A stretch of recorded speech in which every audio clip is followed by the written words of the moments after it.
Oh Violette, merci déjà Bah, d'être pas de venue à soucis. Jamais assez toujours trop pour la Merci deuxième à vous édition. de nous avoir invités, c'est un concept grave lourd. Ouais, bah il faut qu'on développe tout ça, c'est la deuxième édition, mais tu fais partie des pionnières, tu vois, tu fais partie C'est ça, des, exactement. des artistes fondatrices de... En espérant que ça continue et que l'émission va prendre un peu d'ampleur et que Putain, si tu savais tous les projets qu'on avait, c'est un je truc de me ouf. doute On a trop de fortement. projets, on a trop de projets. Donc Violette, j'ai récupéré un petit peu ce que tu m'as envoyé pour remettre en contexte. Ok, T'es une jeune artiste franco-grecque, double exactement. nationalité, originaire de la région lilloise. Exactement, je suis née à Tourcoing, exactement. Waouh, ouais, il y a des Flixbus qui s'arrêtent à Tourcoing. C'est ça, Il y exactement. a même des Ouigo. Il y a tout ce que tu veux à Tourcoing, tu vas trouver tout ce que tu veux là-bas. Énervé. C'est au collège que tu découvres un peu cette passion, non? Exactement, au collège, c'était mon prof de musique de 6ème qui, tu sais, nous fait passer devant tout le monde pour Ouais, des notations où tu dois chanter des trucs à la con, genre Lac du Connemara devant toute ta classe. énervé. Et là, on se rend compte que bah, je sais chanter et que je fais déjà du piano depuis un moment parce que ça m'a toujours attiré. Et ce prof-là, il m'a pris sous son aile du coup et on a commencé à faire plein de trucs, à développer le chant, faire des Ouais. concerts, etc. Donc c'est un peu grâce à lui que Bah gros big up, il s'appelle. Bruno. Gros big up Bruno. On pense à toi. Et du coup, c'est un peu ta jeunesse de là, tu t'es dit ah je kiffe faire ça. Je pense que j'ai toujours eu un rapport avec la musique en soi, mais je pense que ce moment-là, c'est vraiment l'élément déclencheur parce que je faisais des concerts, genre des 200 personnes, tu vois, Ok. et j'avais, je sais pas, j'avais 13 ans, tu vois. Ah ouais, Et donc du coup, déjà très jeune. Ouais. ouais, quand t'es petit comme ça, t'es vraiment impressionné par le truc et je pense que ça m'a direct attiré. Je me suis dit, c'est lourd. Du coup, est-ce que t'as toujours un peu écrit du coup si t'as aimé est-ce parce qu'il y a aimé le chant, mais il y a aimé vraiment écrire et faire ses propres chansons pour moi. Enfin, c'est peut-être quelque chose de différent. Ouais, Est-ce c'est que quelque chose de différent de ouf. J'écrivais beaucoup, même en dehors de la musique, j'ai toujours été le genre d'enfant qui écrivait, tu sais, des poèmes, qui ouais, écrivait des nouvelles, des trucs et tout. Et je faisais beaucoup de compos, je crois, c'était vers mes 13 ans, mes parents, ils ont investi dans un piano, tu vois, ils ont acheté. ouais. C'était un cadeau, et je me rappelle, je passais des après-midi entières à composer des machins, à écrire des trucs et tout. Donc ça veut dire que j'ai toujours eu ce truc-là, que je concrétisais pas parce que quand t'as 13 piges, c'est Ouais, super ouais. compliqué, tu vois. Mais j'ai toujours eu des trucs et des fois je retrouve des textes de trucs que j'ai créés quand j'avais 13 ans, ça me fait rire, tu vois. Putain, ouais, mais c'est excellent ça. C'est excellent. Et donc du coup, ça fait combien de temps vraiment tu t'es dit, bon, là avec ton projet Violette Adam, Ouais. ça fait combien de temps que t'as vraiment lancé ton projet à toi, ce projet Violette Adam? Mon projet, il a commencé, je dirais, vers 2019. Mhm. J'ai rencontré mon beatmaker, donc Louis de Sala, qui s'appelle ncs.sunflower sur les réseaux. Et il se lançait dans les prods. Et moi, je voulais vraiment développer ce truc de j'écris des sons, j'exporte et tout, parce que je connaissais pas trop, tu sais, tout ce qui était mise en ligne, plateforme et tout. Et il m'a envoyé des prods et j'ai investi dans un petit studio de merde. Genre, j'avais acheté un truc à 200 balles, c'est micro, carte son et tout. Et on a réglé des trucs. Et là, je me suis dit, vas-y, je vais poster ça en ligne. C'est grâce à un pote à moi qui s'appelle Davistine, qui est en Grèce, qui est d'origine nigérienne, qui m'a grave aidé, etc. pour tout ce qui était rec, autotune et tout. Et on a posté ce truc-là et ça a pris de ouf parce que le premier single, il a fait genre 10K. Ok, Genre énervé première pour... sortie, 10K. Waouh. Et du coup, je me suis dit, ok, bah c'est lourd, faut qu'on continue. Et après, bah ça s'est fait de fil en aiguille, tu vois. Et aujourd'hui, bah voilà. Parce que donc ce gars NC Sunflower, Mm. ça a été un peu une rencontre chamboulante pour toi. Ouais, de ouf, c'est une rencontre chamboulante de ouf. On a fait 2 EP communs ensemble, on travaille toujours ensemble encore à l'heure actuelle, et on s'est de fou amélioré ensemble parce que quand on a commencé, lui comme moi, on n'y connaissait rien, tu vois. C'était ses Ouais. premières prods, c'était mes premiers sons.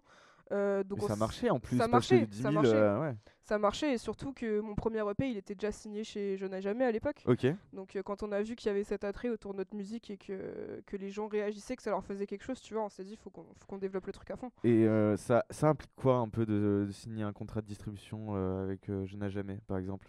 Avec Qu'est-ce Je que ça n'ai change? jamais, honnêtement, ça a changé le fait d'avoir des avis extérieurs, tu vois, de vraiment de gens qui sont dans le milieu. Après, dans le processus créatif, pardon, ça change pas grand-chose puisque Ouais. t'es en distrib amélioré. Ça veut dire que eux, leur rôle, en fait, c'est vraiment de prendre tes sons, de te dire ce qu'il y a forcément à améliorer ou pas, mais de les poster et de faire le playlisting. Donc, ça veut dire que toi, derrière, t'as tout ce travail en amont en tant Ouais. qu'artiste de Avec les recherche. curateurs, des trucs de playlist qui sont un peu chiants Voilà, eux, que du ça, coup c'est t'as eux pas à qui faire. s'en chargent, Ouais. mais après, tout le reste, toute la créa et tout, c'est à toi de le faire, en fait. Ouais, c'est du gain, c'est du gain de temps quoi. C'est que Exactement. du bénéf. Euh, Comment tu l'as rencontré, NC Sunflower, du coup? On avait à l'époque monté un concept qui s'appelait Paris the Street Ok. avec un pote à moi, on était plusieurs à le faire. Et en fait, le but, c'était de rassembler plein d'artistes de plein de domaines différents dans des groupes Insta sur une page Instagram pour en faire toute une commu. C'est comme ça que j'ai rencontré Pinky aussi d'ailleurs, donc Ok, c'est assez énervé. drôle.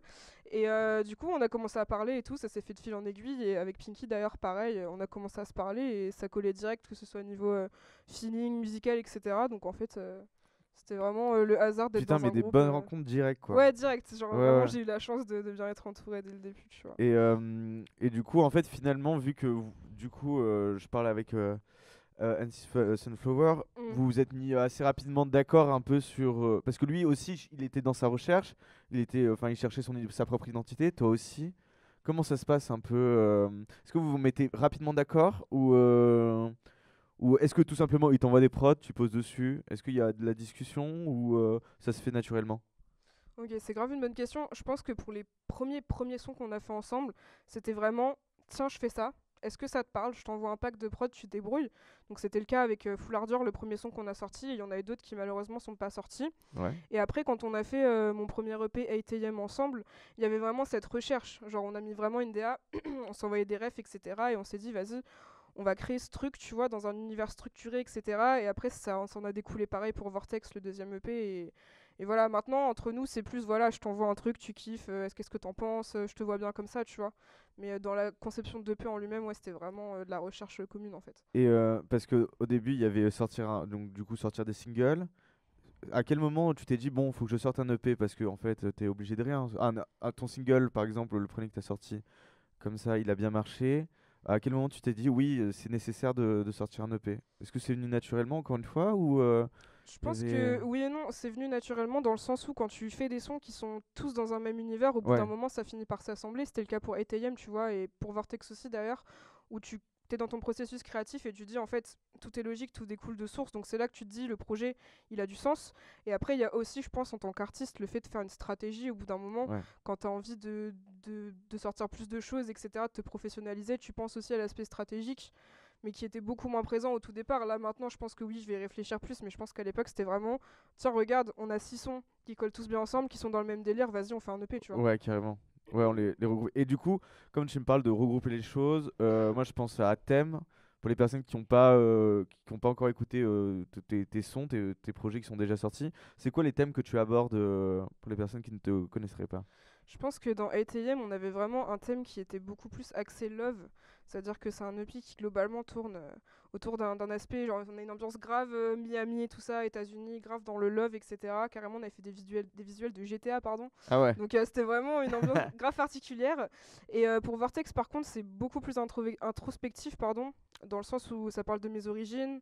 Il y a forcément des histoires d'amour grave Ouais. déchues, etc. Parce que c'est un peu ma signature, mais c'est quelque chose de beaucoup plus introspectif qui parle de mes origines, de la détresse, etc. Mais c'est beau de voir l'évolution en tout cas de ces deux projets parce que le premier projet euh, ça a commencé quand 8AM?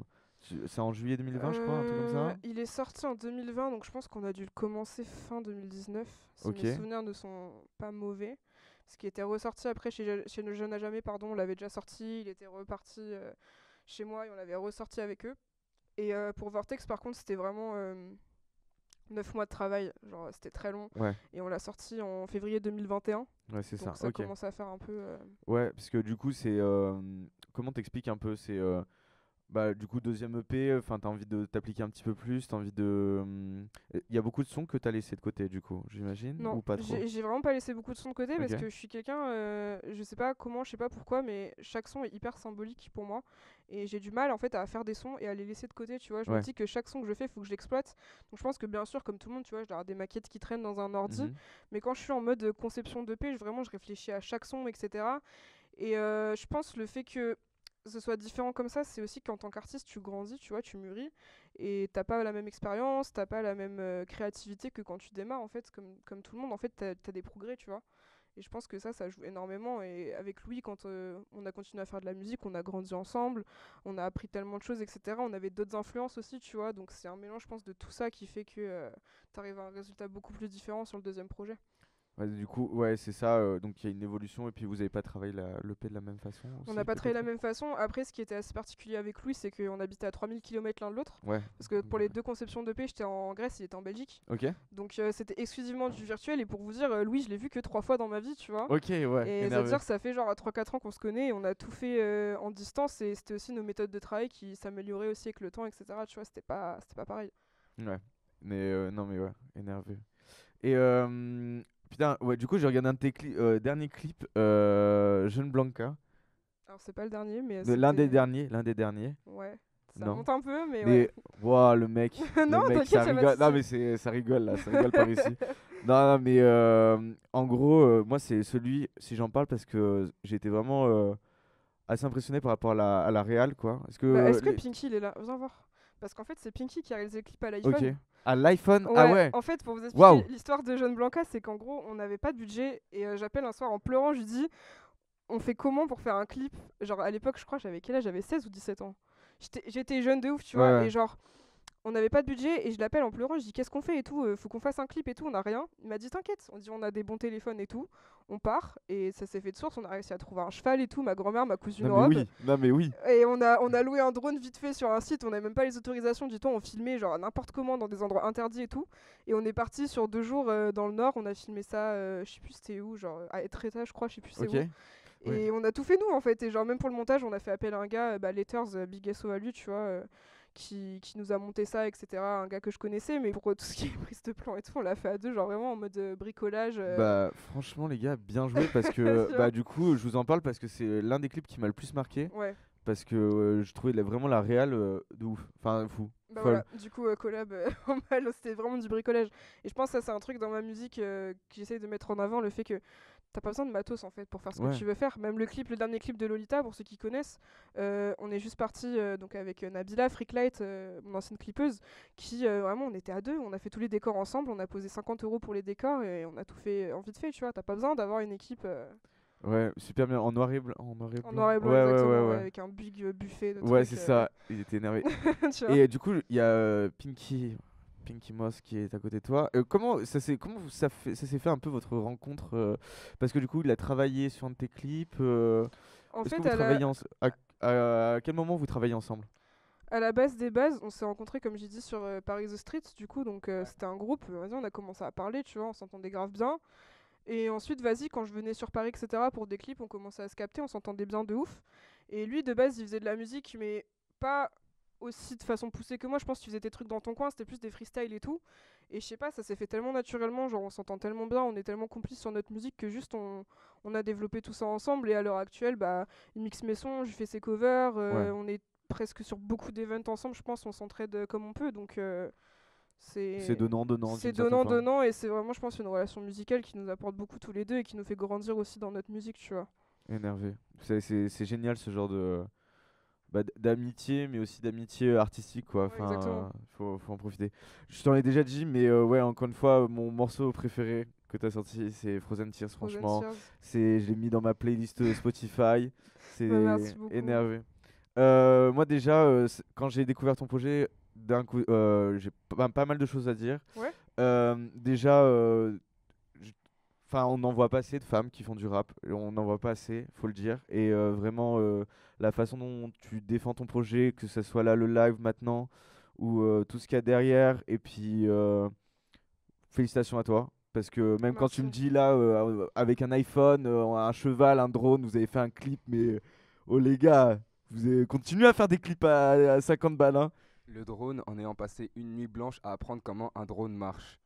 Dans l'appart, on avait loué un Airbnb, il Dans faisait monter le l'appart. drone dans l'Airbnb et tout, c'était mais bon, c'est ce genre de moment après tu vois, c'est des souvenirs de ouf et surtout je pense que c'est ce genre de créa artistique qui fait qu'après t'as des résultats de fou parce que tu le fais pas avec la technique, mais tu le fais avec ta créativité, avec le cœur, tu vois, donc au bout d'un moment, forcément le résultat Ça donne. il est là. Et du coup, est-ce que tu as eu l'occasion de faire des concerts dernièrement J'ai fait ma première scène à Paris, c'était quand? Le 6 novembre. Ouais, il y a 2 semaines, on a fait ça au Nodi. J'étais invitée par French Ambition, du coup, Ok.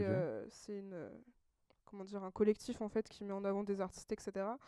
Et on m'a plugué là-dessus et c'était super cool, il y avait grave une bonne ambiance et c'était vraiment les premiers retours que j'avais de ma musique face à un public et les gens étaient grave émus, etc. J'étais surprise en fait.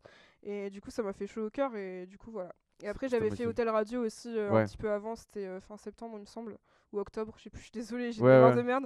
Mais on avait fait Hôtel Radio aussi, où voilà, c'était grave cool.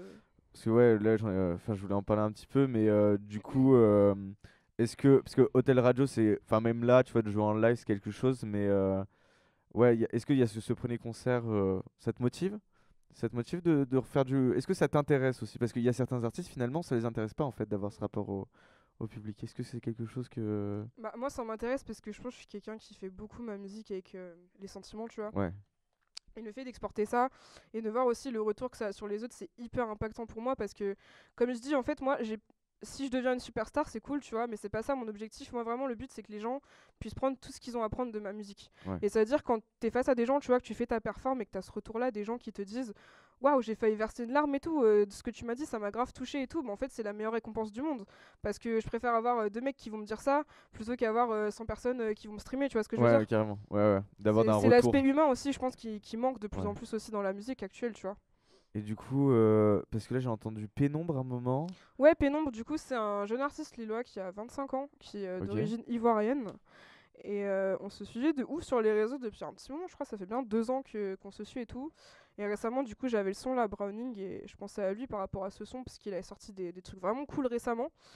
Et du coup, j'ai dit, bah mon gars, t'es chaud et tout, il a grave kiffé, donc il a posé ça en balle Ok. à Abidjan carrément, là, il est encore Ah là-bas, ouais. big SO à lui. Oh, t'aimes bien Et faire un peu des moi, featuring je fais avec des des connexions, gens à 3000 je fais des connexions de km. fou malade, frère, t'es Ouais, pas ouais. prêt.